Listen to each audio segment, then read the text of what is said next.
Hello, my friends. Welcome to God Focus this morning. The title of today's episode, Speak Life, Speak Love, Speak Jesus. Many in our world today are blinded to the truth. They follow their own way and they follow false religions created to worship evil spirits. Then there are those who have chosen to follow Satan. I recently saw an unbaptism ceremony on social media. These people who were once baptized into the church decided to follow Satan. They were denouncing their ties to the one true God and all that baptism means. It saddened my heart. Being baptized to a follower of Christ is to take on the family name. It is sort of like our adoption papers. It shows that we have been buried with Christ and raised to a new life. To denounce that baptism is to say, I do not want the life that Christ died to give me. I want back my old life or a life of spiritual death. As children of God, we cannot even imagine what happened to these people to get them to make such an extreme move. Did they suffer from church hurt? Because being treated badly by other believers is the leading cause of people leaving the church. It is not just being drawn away through sin, as most believe, but many are hurt by someone that they trusted in the church. I've come to realize that church hurt is hard to recover from. However, we have to keep going for Jesus no matter what happens to us in life.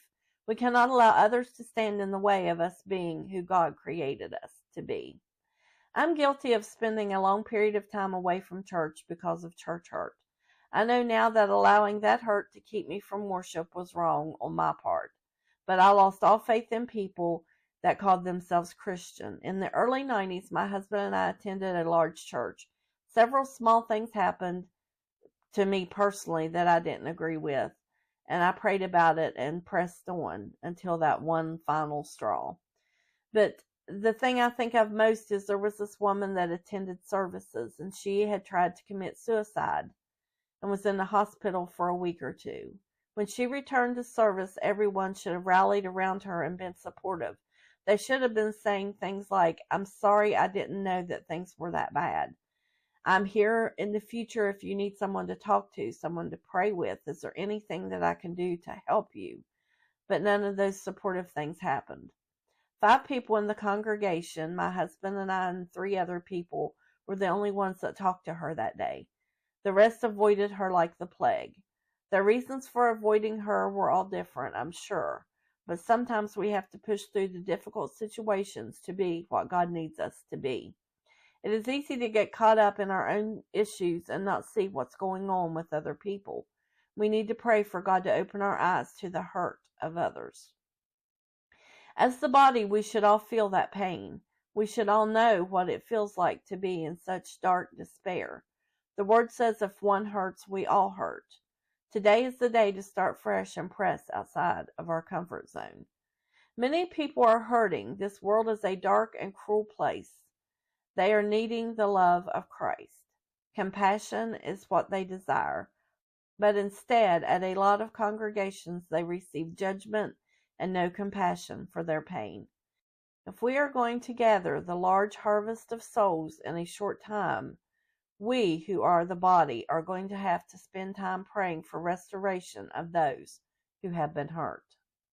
Some of those people were not ready to follow Jesus, and they didn't want to give up some form of sin. They were lukewarm and used church hurt as an excuse. But still, these people need Jesus too. Proverbs 18:19 through 21. A brother offended is harder to be won than a strong city, and their contentions are like the bars of a castle. A man's belly shall be satisfied with the fruit of his mouth, and with the increase of his lips shall he be filled.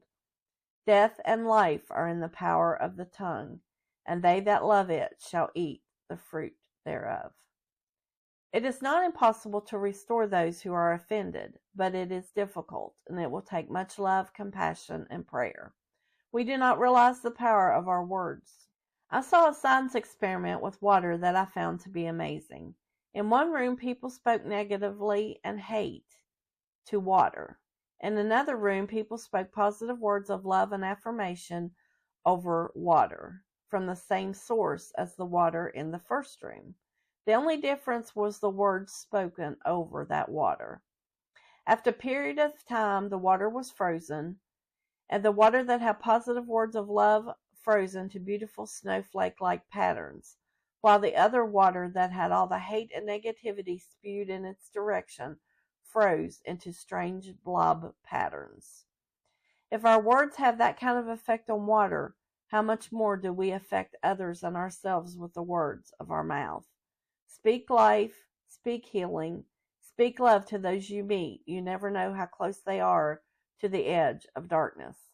We can reach this world one kind word and deed at a time. The kindest thing we can do is to speak Jesus. Thanks for watching. Until next time, be bold, be brave, and keep your God focus. Like, share, and subscribe for more encouragement. Have a wonderful day.